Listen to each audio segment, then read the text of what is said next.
And Elder Speak, it is an extraordinary program in that it just unlocks this amazing collection of memories, experiences that remind us that life is to be lived. It connects people, all of us, the generations, from students who participate in this program to as videographers, as interviewers, as sound techs, and then it all connects back to the life experience of these amazing elders. And every elder is amazing. Everyone's got a great story to tell, as my father always said. So Elder Speak is a journey. It's a journey into the wisdom. It's the journey from the simple experience. I grew up in a large family, to what does that mean?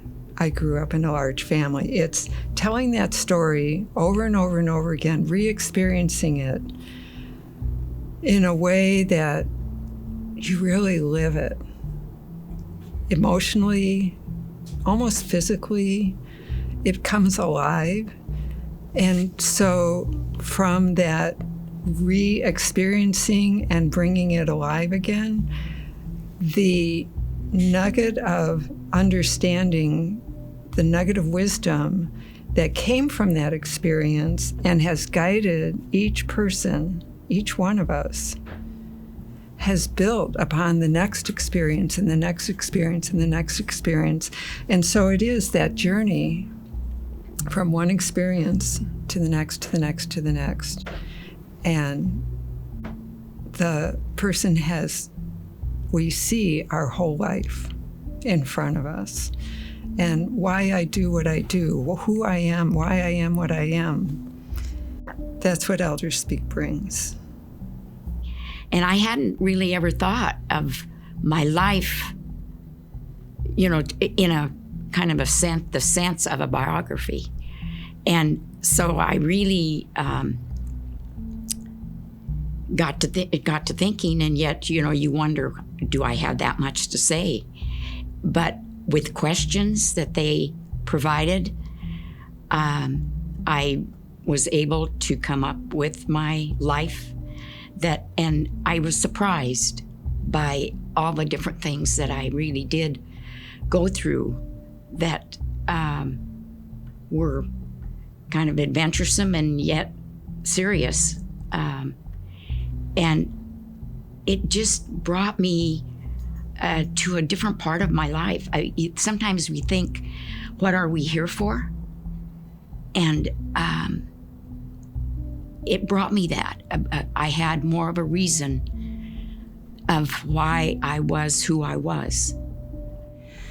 So one of the things we've noticed with the elders is that the more they tell their life story,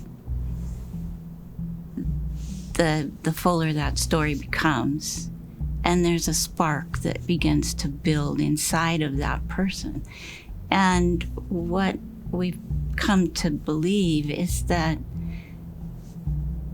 the elders reconnect to themselves as they tell their stories, their life story.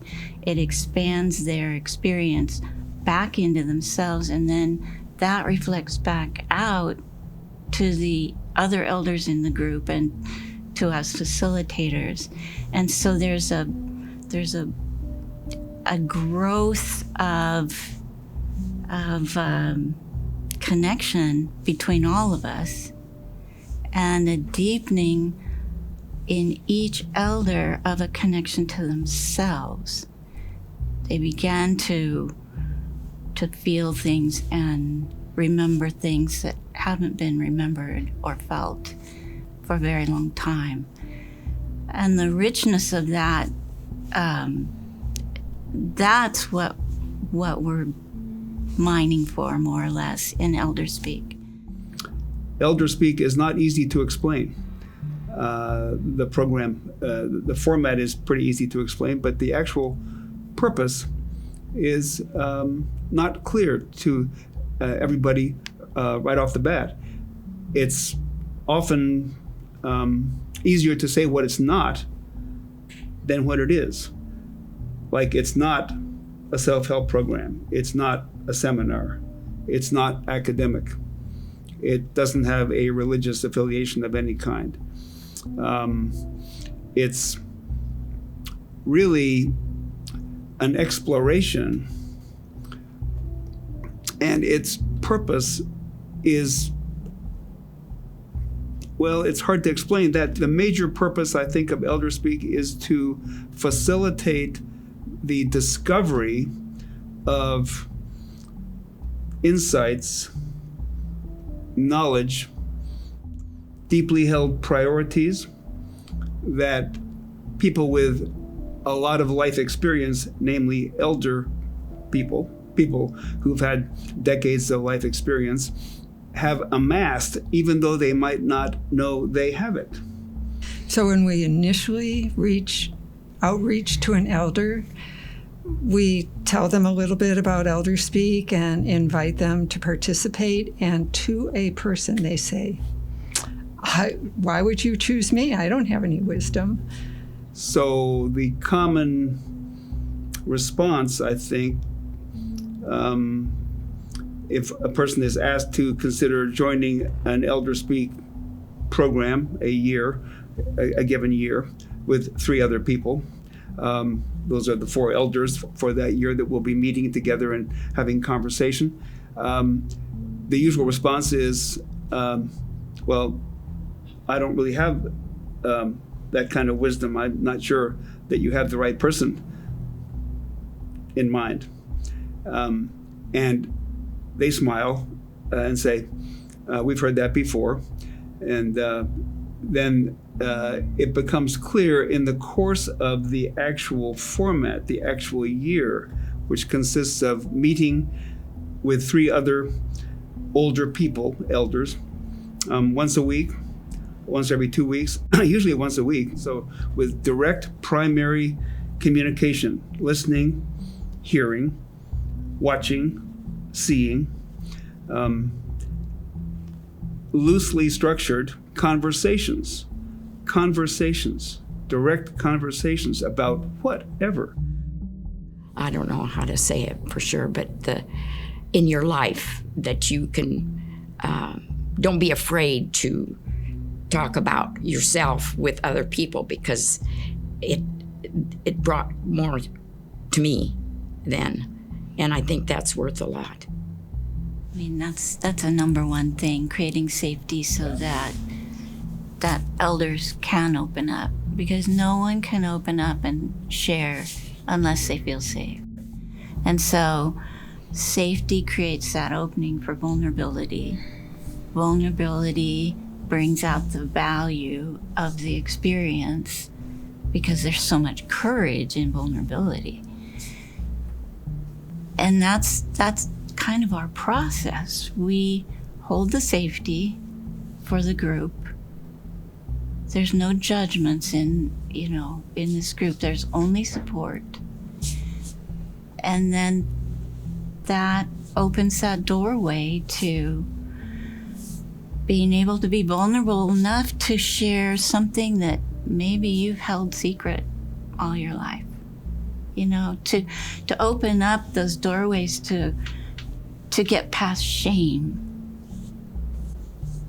and find value in an experience that has been hidden because of a judgment.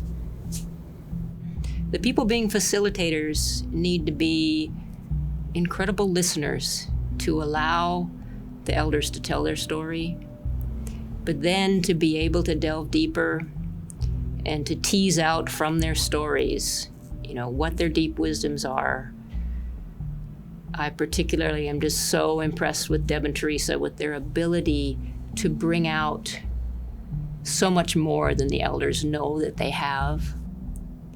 Kind of help them on their journey. It's their journey, but they need a little prodding and helping to go beyond their starting story. So basically, it sounds very elementary, very simple. I would say it's foundational. It's basically learning the common insights with variations that each of us with large life experience has. And communicating that back and forth gives this feeling of family, which then can be extrapolated all over the place to your own family, not in the same way. You don't export it the same way to your grandkids as you do at these meetings, of course. But the insights are manifest more clearly with each month, so that by the time you get to September, when there's a presentation of sorts, and up at Sleeping Lady, and you talk about, each person talks a little bit about what is termed a wisdom statement. By the time that happens, you say to yourself, yeah, I understand some insights that have come forth that I always had before this program. It did not create new insights for me. It gave them voice. Why is one wisdom statement important? I think it's because if someone asks you, I want you to come up with one wisdom out of all of your life experiences, there will be many, many wisdoms that come up. We want one. What is the most important wisdom to you? And what that causes is a distillation. The elders have 9 months of discovering their wisdoms. And they're like, how are we? You're crazy. We can't pick one. But we keep at it with them. And it causes them to distill down. Well, what is the most important?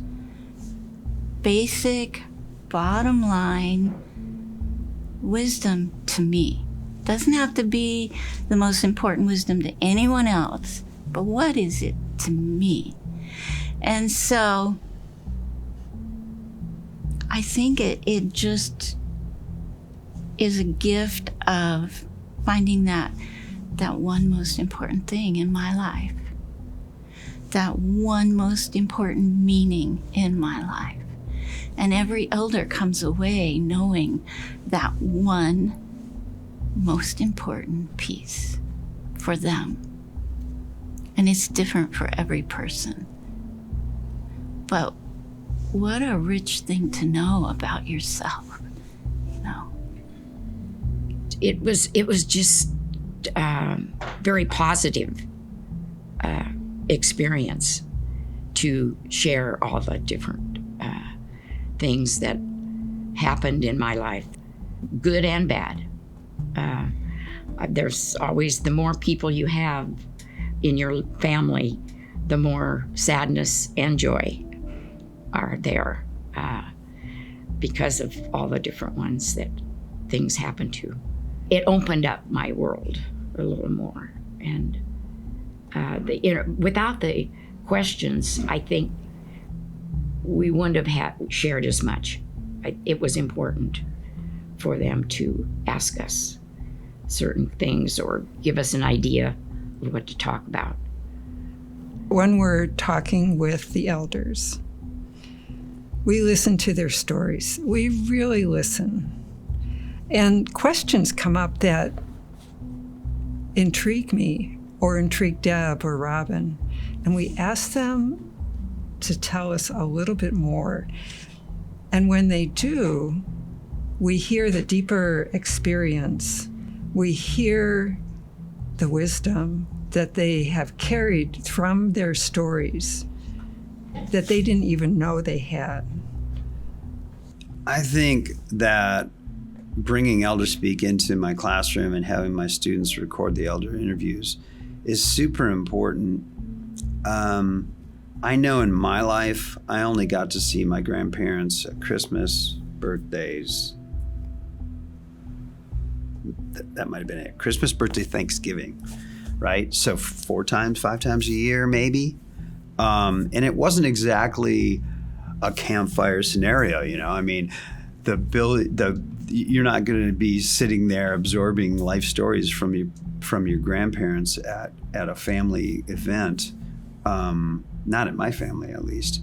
And so, as families become more distant or whatever as time goes on, I think that my situation is the same as a lot of my students, or they may even have more distance between their family than I did, and my family is pretty distant. So the idea of hearing someone in their 70s and 80s talk about their life and their ordeals that they went through